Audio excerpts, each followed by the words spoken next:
Halo, selamat siang Bu Sisi. Saya Melvin Kuo. Saya akan menjelaskan secara singkat tentang penjelasan materi ujian akhir semester saya, Hukum Perdata. Pertama, korelasi keabsahan perjanjian dalam KUH Perdata dan kontrak elektronik. Hukum Perdata adalah salah satu cabang ilmu hukum yang mengatur mengenai hak dan kewajiban antar individu. Hukum Perdata masuk ke dalam ranah privat karena mengatur hubungan orang dengan orang lainnya.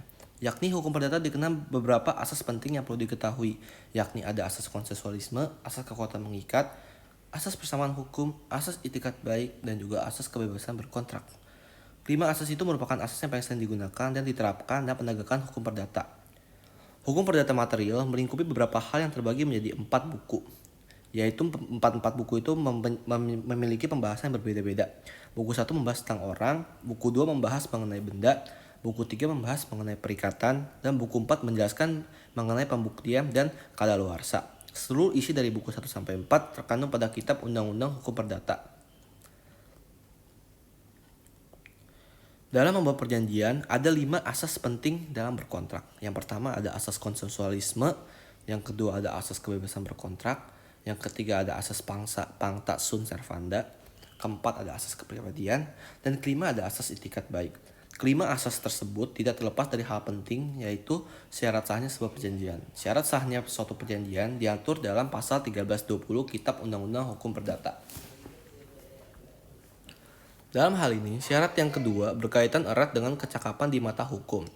Kecakapan di mata hukum diatur pada pasal 1330 KUHP yang mendefinisikan orang yang tidak cakap, yang berbunyi yang tak cakap untuk melakukan itu adalah anak yang belum dewasa, orang yang tahu di pengampunan, perempuan yang belum kawin.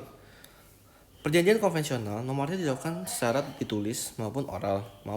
Namun seiring dengan perkembangan zaman, kini perjanjian ada yang berbentuk elektronik atau yang biasa disebut dengan e-contract. Pada dasarnya, peraturan terkait kontrak elektronik berlaku mutalis mutandis yang akan dibahas lebih lanjut pada bagian selanjutnya dari bagian ini. Artinya, kontrak elektronik sendiri sudah diakui dan dipercaya di Indonesia. Namun yang menjadi permasalahan adalah bentuk kontrak elektronik tidak dijelaskan secara eksplisit pada hukum sehingga menyebabkan banyaknya misinterpretasi antara terkait kontrak elektronik yang menyangkut keabsahannya, dan dalam kontrak elektronik dikenal dua istilah yang lazim digunakan dalam berkontrak, yaitu click wrap agreement dan tanda tangan elektronik. Korelasi yang kedua, adanya korelasi benda dan jenis jaminan, termasuk permasalahan eksekusi jaminan apabila debitur berada dalam keadaan pilot. Pada bagian ini saya akan membahas topik kedua tersebut.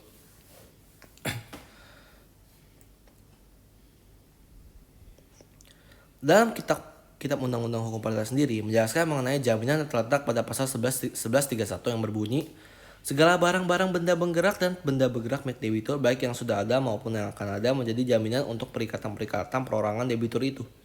Mengenai jaminan, harus diberikan dasar hukum yang kemudian dapat mengatur hubungan memberi jaminan dan penerima jaminan yang berkaitan dengan kontrak atau perjanjian yang mereka buat. Dasar hukum mengenai pembagian jaminan itu sendiri terletak pada pasal 1132 Kitab Undang-Undang Hukum Perdata. Definisi benda pun juga dibagi menjadi dua, yaitu benda yang bergerak dan benda yang tidak bergerak. Benda tidak bergerak yaitu pada pasal 506-508 Kitab Undang-Undang Hukum Perdata yang menjelaskan tentang jenis-jenis serta contoh barang tidak bergerak seperti tanah, ladang, pohon, penggilingan, dan masih banyak lagi. Sementara benda bergerak diatur lebih lanjut pada pasal 509-518 Kitab Undang-Undang Hukum Perdata yang menjelaskan mengenai syarat disebut benda bergerak dan contohnya seperti ayam, sampan, perahu, saham, dan lain-lain. Profesor Sujati menjelaskan lebih lanjut bahwa suatu benda dapat dikategorikan sebagai benda yang tidak bergerak atas 3 hal, yaitu karena sifatnya, karena tujuan pemakaiannya, dan karena ditentukan demikian oleh undang-undang. Untuk tidak bergerak karena sifatnya itu semata-mata karena memang sudah menjadi diri benda tersebut karena Tuhan maupun campur tangan manusia melekat dengan tanah dan dinyatakan tidak bergerak. Ini sebenarnya tidak bergerak seperti ini, seperti tanda dan bla bla bla. Pasal 1 ayat 1, fidusia adalah pengalihan hak pemilikan atas suatu benda atas dasar kepercayaan dengan ketentuan bahwa benda yang hak kepemilikannya dialihkan tersebut tetap berada dalam penguasaan pemilik benda.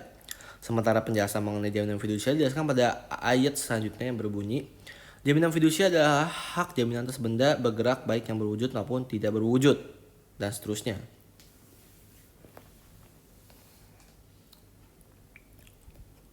Pasal 1162, Hipotek adalah suatu hak benda atas barang tak bergerak yang dijadikan jaminan dalam pelunasan suatu perikatan. Objek yang dapat dijadikan hipotek awalnya berupa tanah dan kapal dengan bobot 7 ton ke atas atau isi 20 meter kubik. Namun sejak kemunculan Undang-Undang Nomor 4 Tahun 1996 tentang hak tanggungan yang mengatur bahwa tanah dipindahkan menjadi objek jaminan hak tanggungan, sejak saat itu hipotek hanya dapat dilakukan kepada kapal.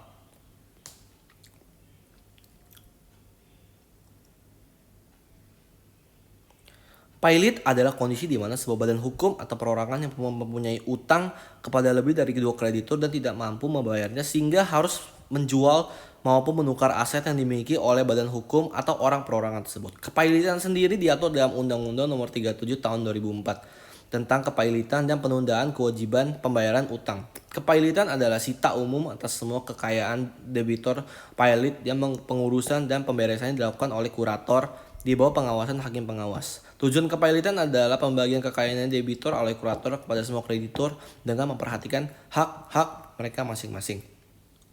Dalam pilot sendiri terdapat beberapa pihak yang terlibat dalam eksekusi kepilotan. Pihak-pihak yang terlibat dalam kepilotan ini mempunyai fungsinya masing-masing. Yang pertama ada debitur, dan kedua ada kreditur, dan yang ketiga ada kurator. Keempat ada Balai Harta Peninggalan (BHP) dan yang kelima ada hakim pengawas.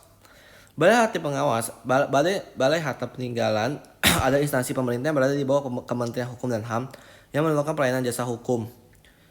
Berkaitan dengan uraian yang diberikan mengenai hubungan benda jaminan dengan eksekusi kepilotan adalah ketika terdapat kreditor separatis pada sebuah perjanjian yang dimana kreditor tersebut memegang jaminan hak gadai fidusia, hak tanggungan. Terima kasih. Berikut adalah penjelasan singkat saya. Terima kasih.